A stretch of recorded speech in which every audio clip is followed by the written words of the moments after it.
പരിശുദ്ധ അമ്മയ്ക്കും തിരുകുമാരനും 1000 നന്ദി. എൻ്റെ പേര് മിനി. ഞാൻ പത്തനംതിട്ട ജില്ലയിൽ തിരുവല്ല എന്ന സ്ഥലത്തു നിന്നും വരുന്നു. 25/9/2023 കൃപാസനത്തിൽ വന്ന് ഉടമ്പടി എടുത്തത്.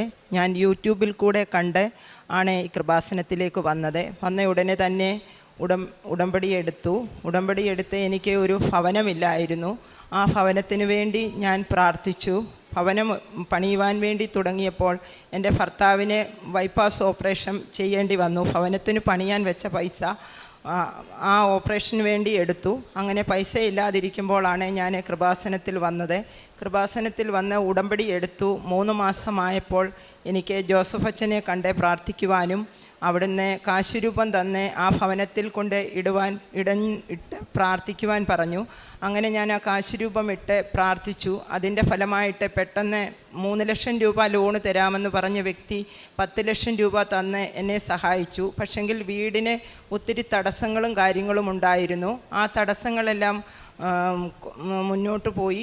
അങ്ങനെ ഞാൻ വീണ്ടും ഉടമ്പടി പുതുക്കിക്കൊണ്ടിരുന്നപ്പോൾ വീട് പകുതി പണിതപ്പോൾ അതിൻ്റെ കോൺട്രാക്ടർക്ക് എന്തോ ഒരു അപകടം പറ്റി. അത് കാരണം മുന്നോട്ട് പണിയാൻ സാധിച്ചില്ല. അപ്പോൾ ധ്യാനം ഞാൻ കൂടുമായിരുന്നു. അപ്പോൾ ധ്യാനത്തിൽ അച്ഛൻ പറഞ്ഞു, ഡേറ്റ് ഇട്ട് പ്രാർത്ഥിക്കേ, അപ്പോൾ നിങ്ങൾ ആ പറഞ്ഞ കാര്യം സാധിക്കുമെന്ന്. അപ്പോൾ ഞാൻ 8-ാം തീയതി എന്നൊരു ഡേറ്റ് ഇട്ട് പ്രാർത്ഥിച്ചു. അപ്പോൾ ഈ 3 ലക്ഷം രൂപ കടമായിട്ടാണ് ഞങ്ങൾ വാങ്ങിച്ചത്. ആ സമയത്ത് ആ 8-ാം തീയതി ഡേറ്റ് ഇട്ട് അന്ന് സന്ധ്യയ്ക്ക് സെപ്റ്റംബർ 8-ാം തീയതി ഡേറ്റ് ഇട്ട് ഞാൻ പ്രാർത്ഥിച്ചു.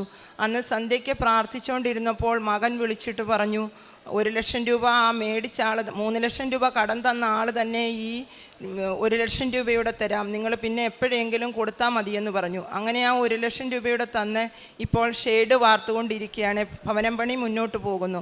പിന്നെ എൻ്റെ മകൻ്റെ രോഗസൗഖ്യത്തിൻ്റെ കാര്യമാണ് ഞാൻ പറയാൻ പോകുന്നത്. എൻ്റെ മകന് വിദേശത്താണ് ജോലി ചെയ്യുന്നത്. കാലിലൊരു മുഴയുണ്ടായിരുന്നു. അപ്പോൾ എന്നെ വിളിച്ചു പറഞ്ഞു, അമ്മേ കാലേ മുഴയാണ്, എന്തോ ചെയ്യും? അപ്പം ഞാൻ പറഞ്ഞു, നാട്ടിൽ വാ, നമുക്കൊരു സർജനെ കണ്ട് കാണിക്കാമെന്ന് പറഞ്ഞു. അങ്ങനെ സർജനെ കാണിച്ചപ്പോൾ പറഞ്ഞു, അപ്പോൾ പോകാനൊരു 2 ആഴ്ചയ്ക്ക് മുൻപാണ് സർജനെ കാണുന്നത്. അപ്പോൾ സർജനോട് കാണിച്ചപ്പം പറഞ്ഞു, ഇത് കുഴപ്പമൊന്നുമില്ല, ഇത് ഓപ്പറേഷൻ ചെയ്ത് കളഞ്ഞാൽ മതി, അതങ്ങ് മാറിക്കൊള്ളുമെന്ന് പറഞ്ഞു.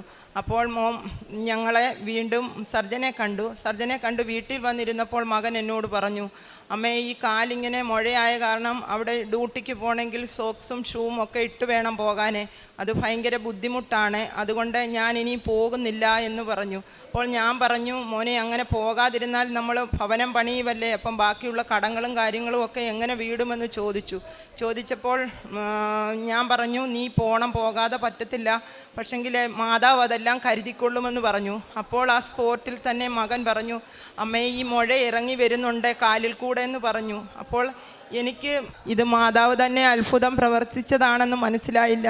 പക്ഷെങ്കിൽ മോൻ പറഞ്ഞു, കാലിൽ കൂടെ മുഴ ഇറങ്ങി വരുന്നെന്ന് പറഞ്ഞു. പിറ്റേ ദിവസം രാവിലെ 5:30 പ്രത്യക്ഷീകരണ പ്രാർത്ഥന പ്രാർത്ഥിച്ചുകൊണ്ടിരുന്നപ്പോൾ മകൻ്റെ ഞാൻ വിശ്വാസ പ്രമാണം ചൊല്ലി മകൻ്റെ കാലിൽ വിശുദ്ധ തൈലം പുരട്ടി, നെറ്റിയിൽ പുരട്ടി, കാലിൽ പുരട്ടിയില്ല, നെറ്റിയിൽ പുരട്ടി പ്രാർത്ഥിച്ച് മകൻ എണ്ണീറ്റ് വന്നപ്പോൾ എന്നോട് പറഞ്ഞു, അമ്മേ മുഴ കാണുന്നില്ല എന്ന് പറഞ്ഞു. മുഴ അപ്രത്യക്ഷമായി. അമ്മ മാതാവും ഈശോയും എനിക്ക് ഒരുപാട് അനുഗ്രഹങ്ങൾ തന്നിട്ടുണ്ട്. ആ മുഴ അപ്രത്യക്ഷമായിട്ട് പോയി. പിന്നെ മോൻ വിദേശത്ത് ജോലി ചെയ്യുമ്പോൾ അവൻ്റെ കൂടെയുള്ള കൂട്ടുകാരൻ, അവന് ജോലിയില്ല, പെട്ടെന്ന് ജോലി നഷ്ടപ്പെട്ടപ്പോൾ മോൻ എന്നോട് വിളിച്ചു പറഞ്ഞു, അമ്മേ അവൻ്റെ ജോലി പോകും, അവൻ 2 കൊച്ചു കുഞ്ഞുങ്ങളാണ്, കടഭാരം ഒരുപാടുണ്ട്, അതുകൊണ്ട് അമ്മ എന്തോ ചെയ്യണമെന്ന് ചോദിച്ചപ്പോൾ ഞാൻ പറഞ്ഞു, നീ ഒന്നും പേടിക്കണ്ട മോനെ, അമ്മ എല്ലാം നടത്തിക്കൊള്ളുമെന്ന് പറഞ്ഞു. അങ്ങനെ ഞാൻ അവൻ്റെ ഭാര്യയെ വിളിച്ചിട്ട്, ഞാനൊരു ഹിന്ദുവാണ്, അപ്പോൾ അവളും ഹിന്ദുവാണ്, അവളെ വിളിച്ചിട്ട് ഞാൻ പറഞ്ഞു, ഇതുകൂട്ടെ കൃപാസനം എന്നൊരു പള്ളിയുണ്ട്, ആ പള്ളിയിൽ പോയി പ്രാർത്ഥിച്ചാൽ എല്ലാ കാര്യങ്ങളും നേരെയാകും, എനിക്ക് അനുഗ്രഹം ഒരുപാട് അമ്മ തന്നിട്ടുണ്ട് എന്ന് പറഞ്ഞു. അപ്പോൾ ആ മകൾ എന്നോട് പറഞ്ഞു, എങ്ങനെയാണ് ഉടമ്പടി എടുക്കുന്നത്? അപ്പോൾ ഞാൻ പറഞ്ഞു, നീ വാ, നിന്നെ ഞാൻ കൊണ്ടുപോകാമെന്ന് പറഞ്ഞു. ആ 3 ദിവസം ആയപ്പോൾ തന്നെ അവന് ജോലി കിട്ടി. പക്ഷെങ്കിൽ അവർക്ക് പ്രോജക്റ്റ് ഒന്നും കിട്ടുന്നില്ലായിരുന്നു. അപ്പോൾ ഞാൻ പറഞ്ഞു, നീ ഇവിടെ വന്ന് ഉടമ്പടി എടുത്ത് മാതാവിനോട് നല്ലതായിട്ട് പ്രാർത്ഥിക്കണമെന്ന് പറഞ്ഞു. ഞാനും കൂടെ പ്രാർത്ഥിച്ചു. അവർക്ക് വേണ്ടി ഞാൻ ഒരുപാട് കരഞ്ഞു പ്രാർത്ഥിച്ചു. അപ്പോൾ അവർക്ക് അവനെ 10 വർഷത്തേക്ക് അവിടെ പ്രോജക്റ്റ് 10 വർഷത്തേക്ക് അവന് കിട്ടി. ആ ജോലിയിൽ ഉയർത്തി അവനെ 10 വർഷം അതാത് മാസം തന്നെ ശമ്പളവും കിട്ടി, 10 വർഷം തന്നെ ഉയർത്തുകയും ചെയ്തു. അത് കഴിഞ്ഞിട്ട് എനിക്കുണ്ടായ അനുഭവം എന്ന് പറഞ്ഞാൽ, ഞാൻ പ്രേക്ഷിത ജോലി ഗവൺമെൻറ് ആശുപത്രികളിൽ പോയി പത്രം കൊടുക്കും.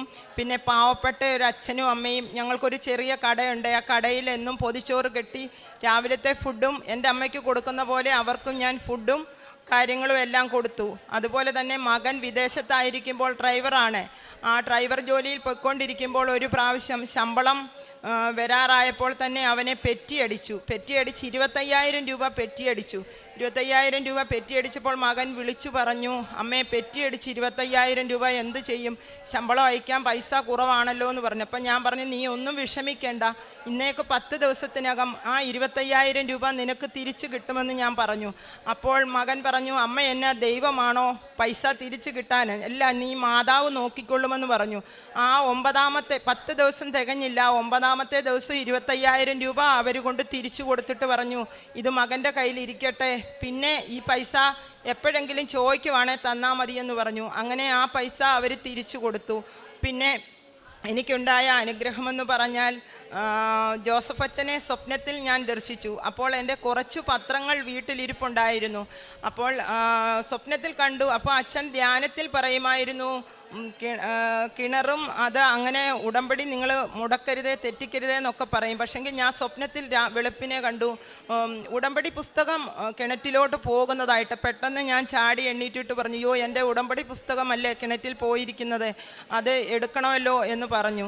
അങ്ങനെ ആ ഉടമ്പടി പുസ്തകം കിണറ്റിൽ പോയി. ഞാൻ പെട്ടെന്ന് തന്നെ ബാക്കിയുള്ള പത്രങ്ങളും പൊതികളും കെട്ടി ക്യാൻസർ രോഗി, എൻ്റെ കൂട്ടുകാരി ക്യാൻസർ രോഗിയാണ്, അവളെ കാണാൻ പോയി. അവൾക്ക് വിശുദ്ധ തൈലം പുരട്ടി പ്രാർത്ഥിച്ചു, കാശ് രൂപം കൊടുത്തു, അവളെ കണ്ടു. അത് കഴിഞ്ഞ് പൊതിച്ചോറ് കെട്ടി അന്ന് തന്നെ ഈ പത്രവും പൊതിച്ചോറും കൊണ്ട് കൊടുത്തു. അത് കഴിഞ്ഞിട്ട് പിറ്റേ ദിവസം വെളുപ്പിനെ 5:30 തിരി കത്തിച്ചു പ്രാർത്ഥിക്കുമ്പോൾ മാതാവിൻ്റെ രൂപം തെളിഞ്ഞു വന്നു. അപ്പോൾ ഞാൻ മനസ്സിലോർത്തു, മാതാവേ, എല്ലാവർക്കും സുഗന്ധാഭിഷേകം കൊടുക്കുന്നുണ്ട്, എനിക്ക് മാത്രം എന്താണ് ഒരു സുഗന്ധാഭിഷേകം കിട്ടാത്തതെന്ന് ഞാൻ ഓർത്തു. അപ്പോൾ മാതാവ് ഉടനെ തന്നെ തിരിയിൽ തെളിഞ്ഞു വന്നു. അത് കഴിഞ്ഞ് ഇന്നലെ വൈകിട്ട് പച്ചത്തിരി കത്തിച്ച്, അപ്പോൾ ഞാൻ അന്നു മുതലേ മീനും വേറുള്ള കാര്യങ്ങളും ഒന്നും ഉപയോഗിക്കുന്നില്ല. പച്ചത്തിരിയിൽ വീണ്ടും മാതാവ് തെളിഞ്ഞു വന്നു. അതുപോലെ തന്നെ ഞാൻ ഇവിടെ 3ാമത്തെ ഉടമ്പടി പുതുക്കാൻ വന്നപ്പോൾ, പുതുക്കുന്ന സമയത്ത് എനിക്ക് ഒത്തിരി ആഗ്രഹം ഉണ്ടായിരുന്നു, മാതാവിനെ ഒന്ന് കിട്ടിയിരുന്നെങ്കിൽ പ്രാർത്ഥിച്ചെടുക്കാമായിരുന്നുവല്ലോ എന്ന്. അപ്പോൾ ഞാൻ അങ്ങ് മുതലേ ഈ പ്രത്യക്ഷീകരണ പ്രാർത്ഥന ചൊല്ലിക്കൊണ്ടേയിരുന്നു. ഇവിടെ വന്ന് ധ്യാനം കൂടി ക്ലാസ് എടുക്കുമ്പോഴും ഈ പ്രത്യക്ഷീകരണ പ്രാർത്ഥന ചൊല്ലിക്കൊണ്ടിരുന്നു. അപ്പോൾ എനിക്ക് തിരിച്ച് ഇവിടെ വന്ന് ഉടമ്പടി 3 പേരെ വിളിച്ചപ്പോൾ ഞാൻ ഓർത്ത്, എന്നെ വിളിക്കത്തില്ലേ, മാതാവിനെ കിട്ടത്തില്ലേ എന്ന് ഞാൻ മനസ്സിലോർത്തു. പക്ഷെങ്കിൽ 4ാമത് ഞാൻ ചെന്നപ്പോൾ എനിക്ക് മാതാവിനെ എടുക്കാനുള്ള ഒരു അനുഗ്രഹവും തന്ന് സഹായിച്ചു. പിന്നെ പ്രേക്ഷിത ജോലി ഞാൻ എല്ലാ ആശുപത്രികളിലും പത്രം കൊണ്ട് കൊടുക്കും, ഫുഡ് വാങ്ങിച്ചു കൊടുക്കും, എന്നേൽ കൊണ്ട് കഴിയുന്ന സഹായം ഞാൻ എല്ലാവർക്കും ചെയ്യും. ഇത്രയും പിന്നെ ഞാനൊരു ജോസഫ് അച്ഛനെ വീണ്ടും സ്വപ്നം കണ്ടു. സ്വപ്നത്തിൽ കണ്ടത് ഇവിടെ ആൾത്താരയിൽ ഇരിക്കുന്നതായിട്ട് എന്തോ പേപ്പർ വെച്ച് ഞാൻ എഴുതുന്നു. അപ്പോൾ ജോസഫ് അച്ഛൻ ഈ പേപ്പറും എല്ലാമായിട്ട് അവിടെ നടയിൽ നിന്ന് കഴിഞ്ഞപ്പോൾ, അയ്യോ എൻ്റെ അടുക്കലോട്ട് ഇല്ലല്ലോ എന്ന് ഞാൻ ഓർത്തു. പെട്ടെന്ന് എൻ്റെ അടുക്കലോട്ട് വന്നു. അപ്പോൾ ഞാൻ അച്ഛൻ്റെ കയ്യിലോട്ട് ഈ എഴുതിയ പേപ്പർ കൊടുത്തപ്പോൾ അച്ഛൻ പറഞ്ഞു, അവിടെ നിൽക്കുക, അല്പം കഴിഞ്ഞിട്ട് വാങ്ങിച്ചു കൊള്ളാമല്ലോ എന്ന് പറഞ്ഞു. അങ്ങനെ ഇത്രയും സാക്ഷ്യമാണ് എനിക്ക് പറയാനുള്ളത്. അമ്മയ്ക്കും തിരുക്കുമാരനും 1000 നന്ദി. ഇന്ന് പറഞ്ഞാൽ തീരാത്ത പോലെ ചെറിയ ചെറിയ അനുഗ്രഹങ്ങൾ എനിക്ക് തന്ന അമ്മയ്ക്കും ഈശോയ്ക്കും 1000 നന്ദി. യോഹന്നാൻ്റെ വിശുദ്ധ സുവിശേഷം 6:65 വരം ലഭിച്ചാലല്ലാതെ എൻ്റെ അടുക്കിലേക്ക് വരാൻ ആർക്കും സാധിക്കുകയില്ല. ഈശോ നിത്യജീവൻ്റെ അപ്പമാണെന്നും താൻ ജീവിക്കുന്ന ജീവൻ്റെ അപ്പമാണ് താൻ എന്നൊക്കെ പറയുമ്പോൾ കുറച്ച് പേർക്ക് ഈശോയിൽ ഇടർച്ചയുണ്ടായിട്ട് അവർ ഈശോയെ വിട്ടുപിരിയുന്നുണ്ട്. അപ്പോൾ ഈശോ പറയുന്നതാണ്, വരം ലഭിച്ചാലല്ലാതെ ആർക്കും എൻ്റെ അടുത്ത് വരാൻ സാധിക്കുകയില്ല. ഇന്ന് മിനി ഓമനക്കുട്ടൻ ഇവിടെ സാക്ഷ്യപ്പെടുത്തുമ്പോൾ തൻ്റെ മകൻ ചോദിച്ചു, അമ്മ എന്താ ദൈവമാണോ, പോയ പൈസ തിരിച്ചു കിട്ടുമെന്നൊക്കെ പറയുന്നത്? പക്ഷേ ഈ മകൾ പറഞ്ഞു, മാതാവ് നമുക്ക് തരും. അതാണ് വരം ലഭിച്ചവരുടെ പ്രത്യേകത. അതിന് പ്രത്യേക കൃപ വേണം. അതിന് നമ്മൾ പരമ്പരാഗതമായിട്ട് ക്രിസ്ത്യാനികളാകണമെന്നൊന്നുമില്ല. ഈശോയെ സ്നേഹിച്ചാൽ മാത്രം മതി. ഹൃദയത്തിൽ ഈശോയെ സ്നേഹിക്കണം. ചുണ്ടുകൊണ്ട് നാം കർത്താവേ എന്ന് വിളിക്കുന്നവർ മാത്രമാകുമ്പോൾ നമുക്ക് പലതും അന്യമാകും. എന്നാൽ ഹൃദയത്തിൽ കർത്താവായിട്ട് കർത്താവിനെ വിശ്വസിച്ച്